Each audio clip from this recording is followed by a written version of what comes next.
Приветствую вас, Эмир Макрапов, проект Realtor2.ru, и сегодня в этом небольшом видео поговорим о том, как продать эксклюзив на рынке, когда эксклюзивы достаточно редки. Ситуация достаточно типичная для очень многих городов Российской Федерации, и, в общем-то, она была типичной для Москвы несколько лет, может быть, 10-15 лет назад, когда весь рынок работает по не эксклюзивом. Мы сейчас говорим о рынке эконом- и бизнес-класса вторичного жилья.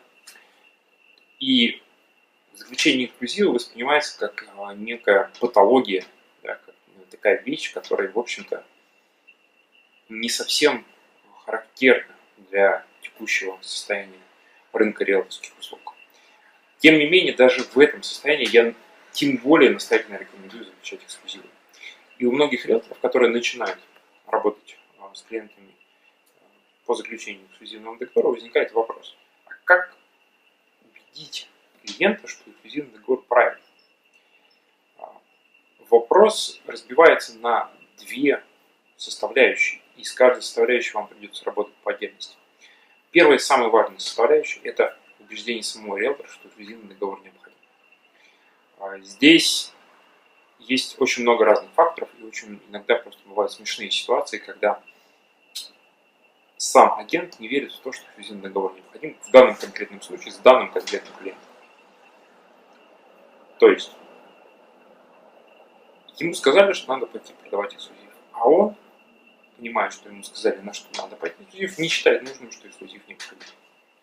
И в таком случае он никогда не продаст этот эксклюзивный договор, он даже не будет продавать эксклюзивность договора. И тем более, когда у него есть выбор, какой документ дать клиенту: эксклюзивный договор на оказание услуг или просто договор на оказание услуг, он всегда выберет второй вариант, потому что второй вариант всегда легче, привычней и для риэлтора, и для клиента, и его гораздо легче подписать. Гораздо легче подписать клиента на неэксклюзивный договор. Что здесь поможет? Ну, во-первых, поможет известный прием помещения себя в зону смерти. Несмотря на название, здесь нет ничего страшного, вам нужно просто сжечь все мосты для того, чтобы вы не имели никакого шанса заключать не эксклюзив. Если вы работаете в агентстве недвижимости, то это задача вашего руководства – запретить заключать неэксклюзивные договора. Либо сделать двухэтапное решение этого вопроса. Первый этап – ограничить в процентном либо в физическом содержании количество договоров неэксклюзивных по отношению к эксклюзивным. Через какое-то время полностью запретить заключение неэксклюзивного договора. Если вы работаете частным образом, то я вам сильно сочувствую. Заключение неэксклюзивного договора для частного маклера, по сути дела, в 99% означает, что данный частный маклер вообще не готов работать как самостоятельная единица. Потому что заключение неэксклюзивного договора для частного маклера является фактически самоубийством его риэлторской деятельности. Поэтому, если вы хотите податься в собственное плавание, стать частным маклером, вам, прежде всего, нужно научиться подписывать эксклюзивные договора и сделать так, чтобы доля эксклюзивных договоров составляла 100% в вашем портфолио договоров. Что еще можно? Какие еще методы помогают сжечь мосты? Ну, во-первых, я называю это метод первого провала. Когда вы заключаете неэксклюзивные договора, то вам будет казаться это наиболее разумным решением до тех пор, пока вы не потеряете какую-то одну очень крупную сделку на неэксклюзиве. Если вы работаете достаточно активно, то у вас случится это очень скоро. И как только вы поняли, что, заключая вот эти неэксклюзивные договора, вы подвергаете себя такому огромному риску не получения комиссии за свою работу, то потеряли вот такую сумму комиссионных, у вас практически не будет выхода, кроме как начать работать по схеме продаж, которая включает в себя эксклюзивный договор. Вторая часть большой проблемы – это убедить клиента, что нужен договор эксклюзивный.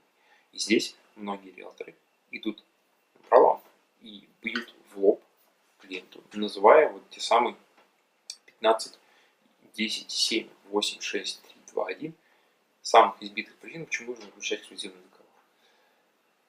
Если вы проедете по России, как это делаю иногда я, и пообщаетесь с риэлторами из абсолютно разных регионов, абсолютно разных частей Российской Федерации, и попросите их ответить на вопрос, почему именно ваш клиент должен заключать с вами эксклюзивный договор, вы получите набор стереотипных ответов. Поверьте мне, они настолько стереотипные, что если я поменяю риэлтора в Ханты-Мансийске и риэлтора, скажем, в Твери, и посажу их перед клиентами совершенно другого региона, вы услышите одни и те же ответы. Ответы на вопрос, зачем клиенту эксклюзивный договор.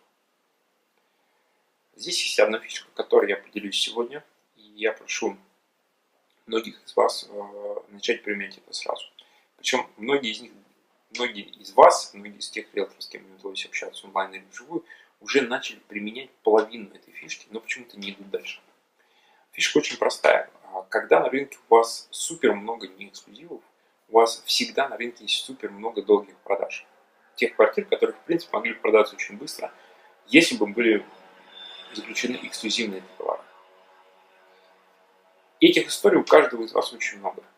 И мне пишут, если вы зайдете там в сообщество ВКонтакте успешного риэлтора, там увидите, было последнее недавнее обсуждение о том, что появился термин колхозники, это те риэлторы и те клиенты, которые не хотят заключать эксклюзивные договора и работают на рынке именно таким колхозным методом продажи и покупки квартир. Так вот, когда у вас на рынке так много примеров неэксклюзивных договоров, у вас, как правило, очень много примеров долгих продаж квартир, либо долгих покупок квартир. И обретая вот это практическое знание, ничего не придумывая, вы получаете очень мощный инструмент. Это инструмент, который называется убеждение клиента заключить эксклюзив на примере реальных историй. То есть, по сути дела, вы создаете из вот этих реальных историй, как я их называю, создаете продающие кейсы и включаете в свою схему продаж, в свою, скажем так, структуру продажи эксклюзива эти самые истории, эти самые кейсы. Это очень сильный инструмент. Почему? Потому что, во-первых, вы не говорите о том напрямую в лоб, зачем эксклюзив клиенту. Во-вторых, когда человек слушает историю о других подобных ему людях, которые оказались в подобной ему ситуации, он быстрее будет переносить на себя и на свою ситуацию те выводы, которые получились из этой истории. Если вы будете говорить в лоб, что вы не сможете продать квартиру так быстро, как вам хочется, если вы не будете заключать, уважаемый клиент, эксклюзивный договор со мной, то это будет иметь очень малое воздействие на клиента. Вам придется еще долго убеждать и долго доказывать истинность данного довода.